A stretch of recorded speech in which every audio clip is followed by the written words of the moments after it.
What's going on, guys? Jake Boley with BarBend.com. Today we're back for another lifting shoe review, and in this review we're going to be looking at the Adidas Adipower. Now the Adipower has been around since around 2012, so this review is definitely long overdue on the shoe. We have a written review up on the site right now, and that was about the pair that I wore back from 2013 to like 2016, 2017.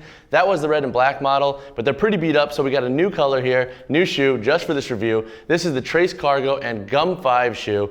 I'm really curious to see if they've changed any construction things or made subtle tweaks compared to my older model. I'll point those out in the construction section if they did and if I notice anything. But now let's actually get down to the nitty-gritty construction features. All right, so now let's talk construction features of the Adipower. So we're gonna make our way from the toe to the heel as we do in all of our shoe reviews. Up here on the toe, we have a midsole that comes up just slightly up here on the toe. It's not too much to where I feel like it's gonna lip a lot. And honestly, I never noticed that with my older pair. So I don't think this is really gonna be a problem for a lot of lifters. The toe here itself is coated by a PU coated leather, and that's basically a more slick and like kind of tough leather. If you hear it, it's kind of got a scratch to it. It doesn't really have like that grippy kind of feel or texture. It's a little bit more of like what you'd experience on like a hardcore like leather jacket kind of feeling, a little bit more tougher. Making our way to the tongue, we have a little bit of a thicker mesh tongue, and then on the inside here we have a little bit of a white foam, and that's to provide some extra comfort and while also pulling the tongue fully tight. And then on the inside here we have kind of a mesh material that goes on the outskirts and also up here over the toe, and that's going to be a little bit more breathable. As you can see, there are holes up here on the leather and the toe. Making our way to the eyelets, there are 4 eyelets that run up. 2 have this additional leather piece, and then 2 extend through the mesh material up here towards the top of the eyelets. And then we have the midfoot strap, which is a little bit wider than some models, but also it has a thick piece of Velcro that goes around the metal loop here, which you can pull fully tight, and also there's not really ever the issue of it hanging over. Even if that's pulled fully tight, which I really doubt is gonna really be the case for somebody, it doesn't really hit the ground, as you can see. Making our way to the boot itself. So this is one thing I kind of noticed about this model compared to my older model that I bought back in 2013, is that it seems like Adidas kind of beefed up the material back here on the boot, and there's a little bit more padding here than I remember. I could be obviously just remembering this is totally different because I did have a worn down shoe after 4 years, but this model does seem a little bit more beefy in terms of content back here on the heel, and I think that that could be a really good feature for anybody who easily gets their heels torn up or likes to wear short socks and maybe a little bit more prone to like heel irritation or skin irritation towards the boot of the shoe.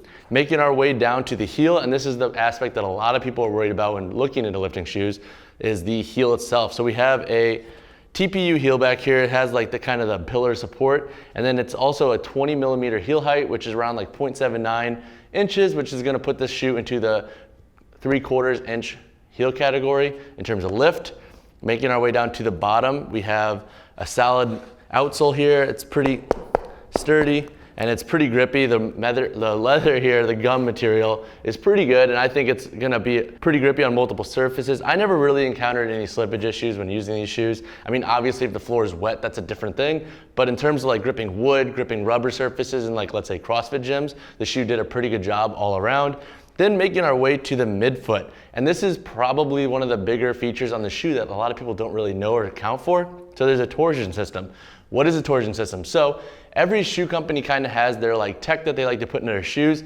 Torsion system has been used by Adidas for around like 25 to 30 years. It's been in a lot of shoes. So honestly, if you're somebody who likes Adidas shoes and has worn them for sports or worn them in other shoes, then you're probably actually gonna feel pretty comfortable in this, and it's gonna feel somewhat similar to what you've worn before. So what the heck is the torsion system? Basically, it's like a bridge here in the midfoot that allows extra support so the forefoot and the heel can function at their own way, like function basically on their own without having like compromising midfoot drop. So that could be a huge feature, especially for catching weight or especially squatting. So those are the main callouts I found with this model. So it's really gonna come down to what you prefer in a shoe and where you see the features being most important.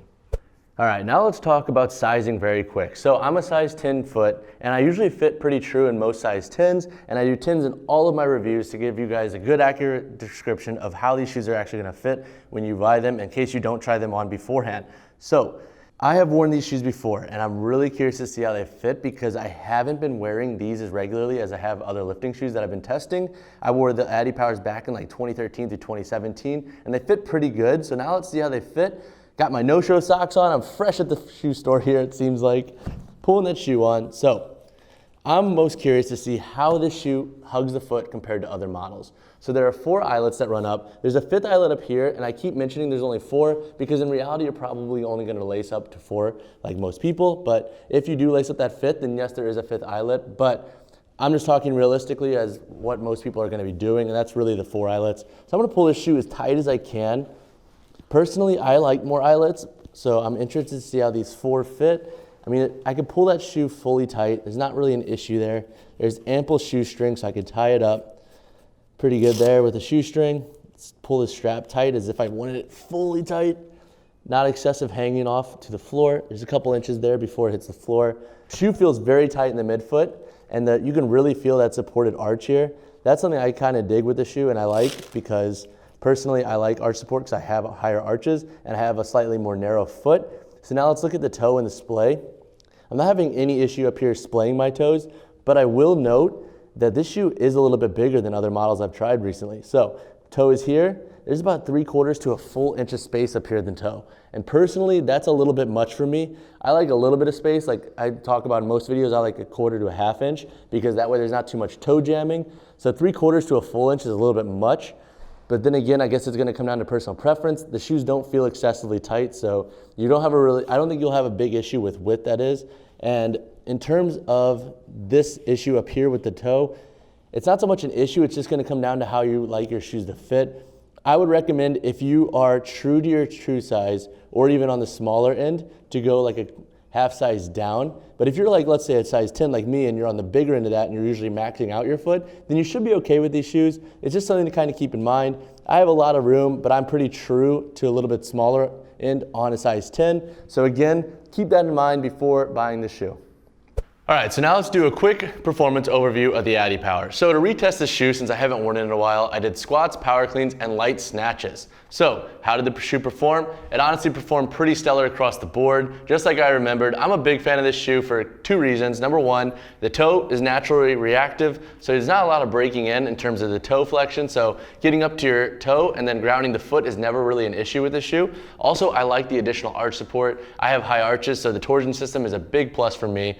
And in terms of how it's gonna perform for you, it's not gonna compress. It's not gonna compress under any kind of weight. And honestly, I think it's gonna match the needs of most athletes pretty well. The TPU heel is pretty tried and proven in terms of compression, and also the shoe's been around for 6 years and it's still pretty popular. So if that has anything to do with it, it says that this shoe is a pretty stellar model, especially because it's a consistent performer.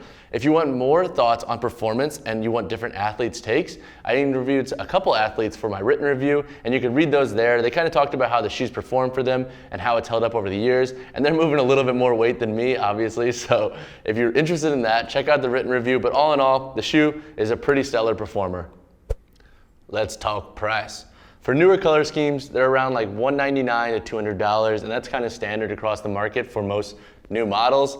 But one perk about the Adipowers, and I mentioned in the pro section, is that they are older models, so you will see models pop up here and there across the interwebs, and I've seen models literally as low as like $70 to $90, but that's very rare. But again, since it is an older model, you might be able to find them for a little bit less. But in terms of overall price, you can expect to pay around like $140 to $200, and that's gonna be really dependent on the color scheme and the retail outlet you go through. All right, so now let's talk pros of the Adipower. I think there are 5 pros that are worth mentioning, and 3 of them are gonna be a little bit more individual, 2 are gonna be a little bit more general. So let's start with the more general pros. This shoe is 6 years old in the market, around there, so it's gonna be a little bit less than newer models. Granted, if you look at new color schemes, it pretty much is like standard across the board, so like around like $200. But there are little nuggets here and there of older Adipowers that pop up that are much less, and it's gonna be dependent on where you find them at. But the shoe does have capabilities of being less than others on the market, which I'm a huge fan of, especially for saving a little bit of cash. My second perk about the shoe are the color schemes and how it aesthetically looks. So in general, if you're looking for a shoe that looks pretty cool, in terms of aesthetics, I think the Adipower is pretty cool looking, and I think it's a nice shoe and it looks pretty sleek and clean. So again, not the hugest pro, but if you're looking for aesthetics, this shoe does pretty good, and they have a lot of cool different color schemes. Now let's talk individual. So first pro of the individual is the torsion system. If you have high arches, I think you'll like this model, and I think you're gonna find a lot of support here, and I think that you're gonna enjoy how this feels in the foot. It feels very supported, especially when grounding the foot, and whether it be a power movement or even if you're just doing a strength movement and you really wanna grip the floor. The second perk is the heel itself. So I like the heel back here. It's a little bit more lightweight. The TPU feel is nice. Each shoe comes out to about 16 ounces, so it's pretty in the middle in terms of weight of the shoe. So whether you have happy feet or a little bit slow foot, it's not gonna really impact your performance that much. And then my final pro, which is individual, is the boot back here and the PU coated leather. So I think this shoe is pretty durable, and honestly, it's been around for so long that I think that kind of stands true to the durability of this model. If it wasn't that durable, I don't think Adidas would still be trying to push this model, and I think they would have already upgraded it. So durability-wise, I think it performs pretty well, and honestly, every athlete I interviewed in my written review said the same. So those are my 5 pros that come along with the Adipower. All right, now let's talk cons of the Adipower. And these are 2 things that I could see other athletes experiencing with this model, and 2 things that I wasn't really that big of a fan of. And honestly, it reminds me kind of why I switched out of the Adipower from back in the day. And number 1 is the eyelet amount. So there are only 4 that run up the side. There's the 5th back here, and I mentioned that in both the construction and the sizing section. But the 4 eyelets I think are a little bit limiting. And honestly, in the sizing section, when you saw me pull it fully tight, there's like this awkward toe box up here, which honestly is cool for having full toe splay and functioning on its own because it is separated from the torsion system in the midfoot. But I also feel like if you really like that shoe being tight, the 4 eyelets kind of limit you and also give it that awkward, like, spacious toe up here. So if you have a more narrow foot, then it might be a little bit off-putting feeling. And then number 2, and my last kind of gripe with the shoe, and honestly, this is really individual as well, and I'm probably just preaching to the choir in terms of little details that I could see going wrong, but is the actual fit of the shoe. So this does have a higher arch support in it. So if you have a more, let's say, flatter foot, and you might find that this actually feels a little bit off-putting in terms of like really jacking up the midfoot.